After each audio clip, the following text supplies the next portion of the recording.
Kim Davis, the renegade Kentucky county clerk, was sent to jail for refusing to issue same-sex marriage licenses.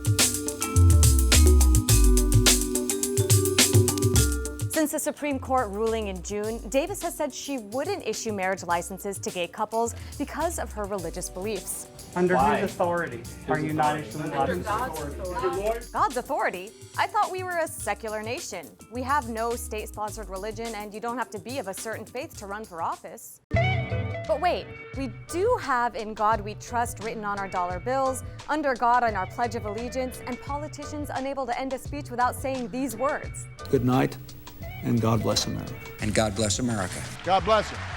God bless this country we love. Maybe Davis is just confused. God is everywhere. So what's the deal here? Doesn't the First Amendment allow her to freely exercise her faith? Well, according to First Amendment scholar Dr. Charles Haynes, Davis's case is not about simple religious accommodations. She has the right to exercise her faith fully and openly as a Christian. But as a public employee, she has agreed to limit her practice and to carry out the duties of that office. If those two come in conflict, then she needs to resign. So Davis can freely exercise her religion, like asking not to work on the Sabbath or wearing a headscarf on the job. But as a government employee, she can't infringe on others' constitutional rights, like the right to marry. The same goes for other state-run institutions. It's illegal to promote religion in a public school, for instance. But okay, what if Davis wanted to invoke her religious liberties as a regular citizen who didn't work for the government? Could she, say, refuse to bake a cake for a gay couple's wedding? In a lot of states, yes, she could refuse. This is helped by what are called Religious Freedom Restoration Act laws, or RFRAs. These laws generally give their citizens more leeway in invoking their religious beliefs. But if she happens to live in a state with non-discrimination laws that include sexual orientation, she probably couldn't refuse to bake that cake.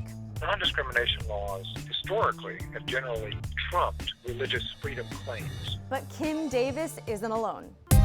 2 congressmen have introduced a bill that would allow government employees to claim religious exemptions. The whole debacle has now become a talking point for presidential hopefuls. Only 2 of the 17 GOP candidates had urged Davis to resign. But Rand Paul, Marco Rubio, and Bobby Jindal supported her religious convictions. Mike Huckabee said this: I thank God for Kim Davis, and I hope more Americans will stand with her.